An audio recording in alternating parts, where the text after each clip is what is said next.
mentioned one thing about the best advice you give to others about succeeding in an organization or industry. You said take the time to understand the business, no matter what your role is. So tell me more, Serena, about what you mean by that and why that's good advice. Right. So I just was having this conversation with my chief human resources officer. And I said to her, obviously, she knows the HR, she knows personnel, she knows employee issues, all that like the back of her hand. I said, you need to fully understand what this business is about, because until you do, it is very difficult to even advise people on their ascension, which is her role, right? Thinking about succession planning and things like that. Unless you fully understand the business, unless you fully understand that we are a utility infrastructure company, you probably need to know the difference between a 160 kV and a 35 kV. And by the way, I'm not asking that you go put the poles in the ground. I'm asking that you understand the business that we do and the people who go out and put the poles in the ground. So even though she's HR, even though she doesn't have to know how to put the poles in the ground or how many poles generally we do on a monthly, basis, she should understand that, because that is the business. It is the epicenter of everything that we all do. So I think that understanding the business, and it also shows your versatility. It shows your longevity, your investment in the company. If you're coming to me, speaking to me about, your next step or your future in the company, and you might be saying, I'm an accountant. My goal, though, I would eventually like to get to CFO. If you don't understand a bit about the operations of the company, I'm going to think that you might want to be a CFO, but you don't want to be the CFO here because you don't understand the business. And the CFO has to understand the business. So I think that it is imperative for you to understand the core business of wherever it is that you are in order to think that you're going to succeed and be successful at that.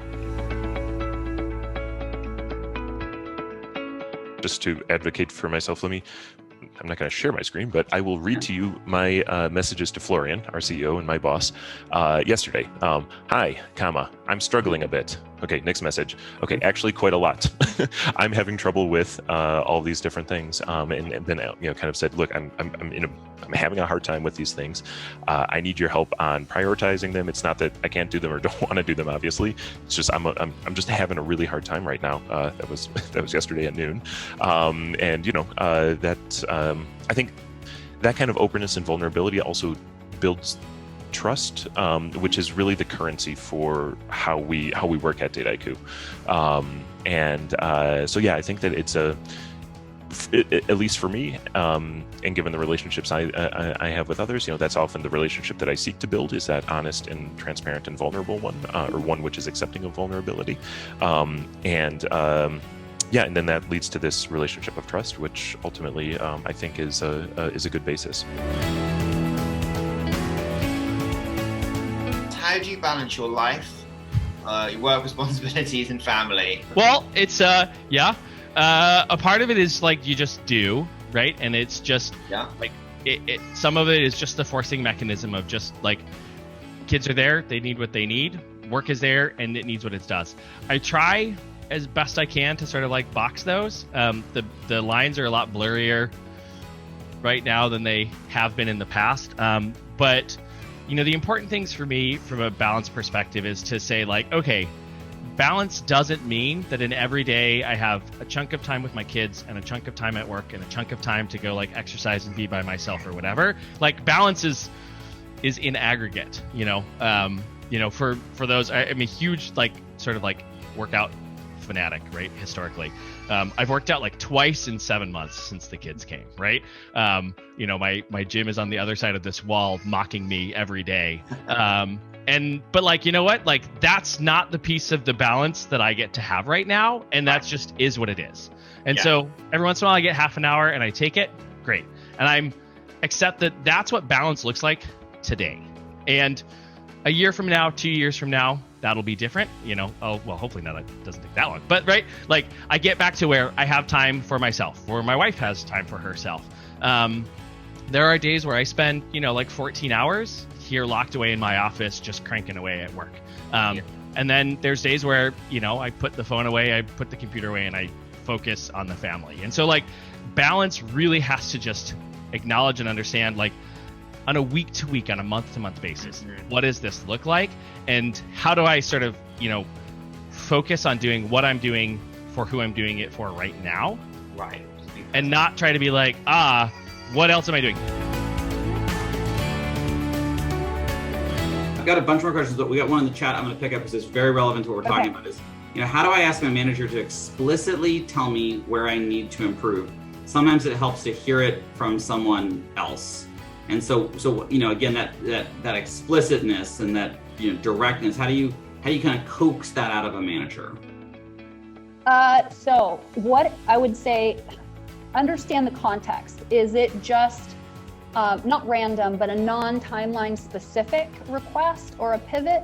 Is it close to a review? Is it close to a cycle where that manager is it's part of their role to provide quarterly, monthly, or annual feedback to targets? I would say try to align it to something extremely tangible so they feel comfortable and know. On that note, if there is a specific time period, like a quarter for sales or other, tie it to something. To your manager, hey, this is Q3. These are the targets.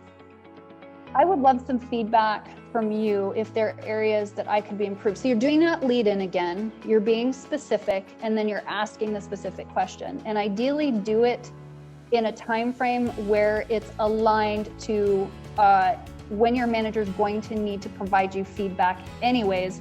Weekly 15-5s, quarterly review, annual review. Does that answer your question?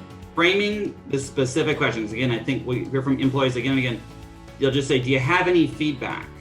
And it puts a big burden on the manager to go, well, I don't know, do I? Versus if it's more specific that says, hey, I know you asked me to use data more when I communicate. I'm a very inspirational person. I've been trying to use data. How do you think that's going? Did I do a good job in the last meeting of teeing up the argument with data rather than sort of theory of the case or inspiration or anecdote?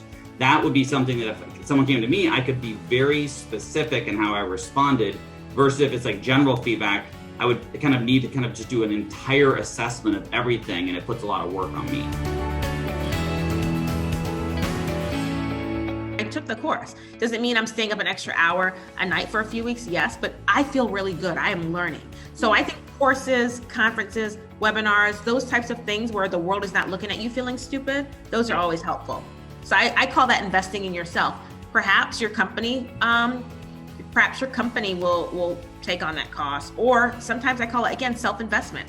I spent a lot of personal money when I was at the commission trying to learn. I worked for the government. There was no budget for that, right? There was really no professional development budget, but I needed to know it, and it's paid off in dividends because I understand things that other regulators didn't understand, and it's opened doors for me to get here. Part of this cohort is diversity, equity, inclusion, and United Colors Data IQ.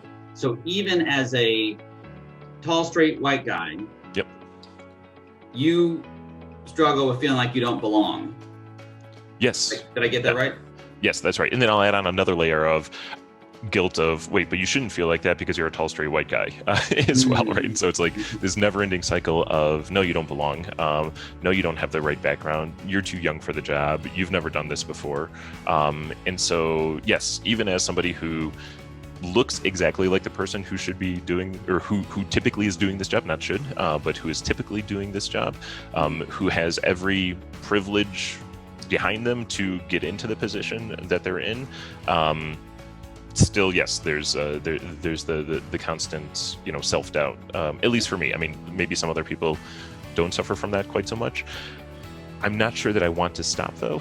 I think it's, there's something healthy, though, as well for that, from that self-questioning. And, I don't want to end up in a position of, feeling like I deserve this, or feeling that I... entitlement or something. Exactly. Yeah. But yeah, even acknowledging, all the privilege that I've had in my background, and the lack of barriers that I've had to my career.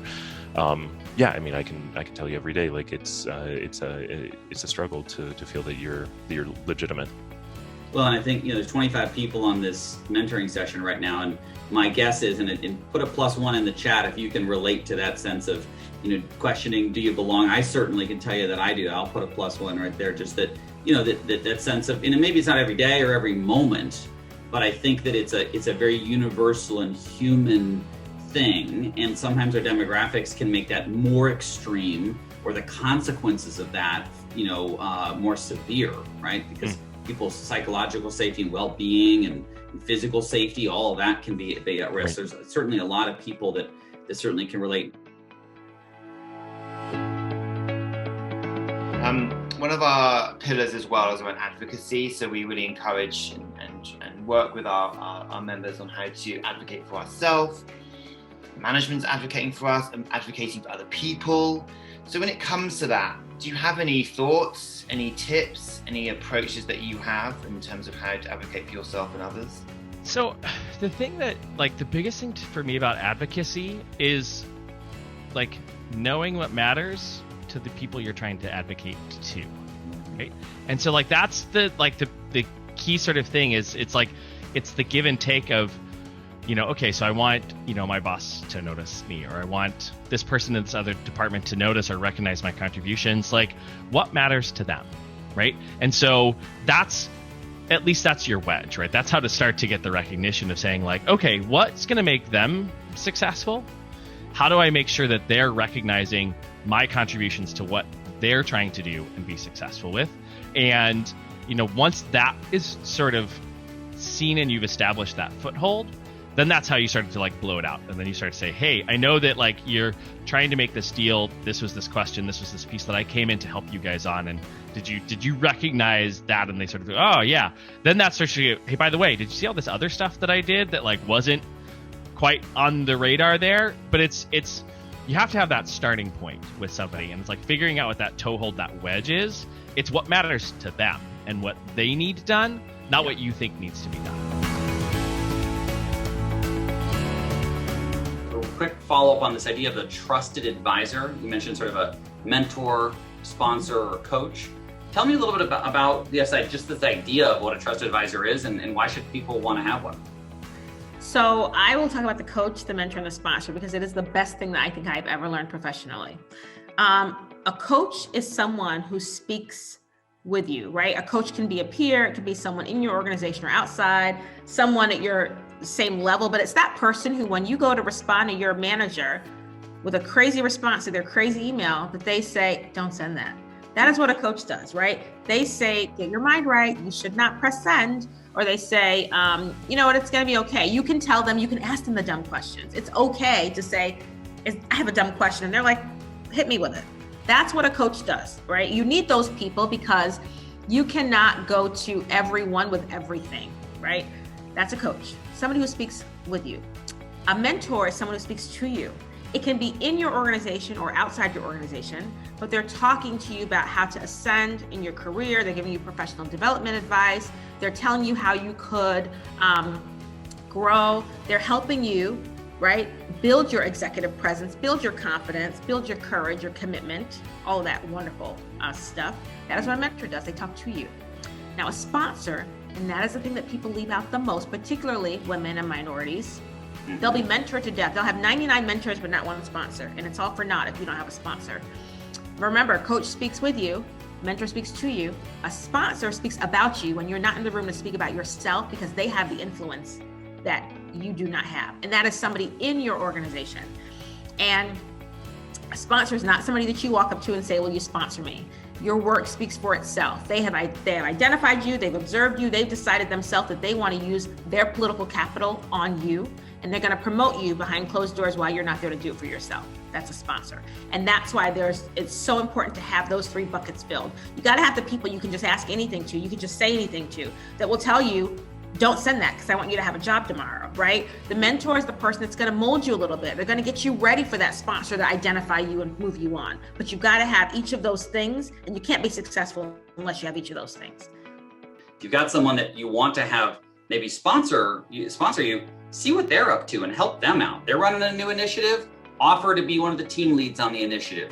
Give them some feedback, test it out, right? Or, make an introduction. Show value to other people. It's kind of, Adam Grant wrote a book called Give and Take. People that get ahead most in their career are more focused on helping others. And he's a Wharton professor. All the research says helping others actually gets you ahead. So sometimes if you help some of these folks, then it's much easier for them to be in a position to sponsor you.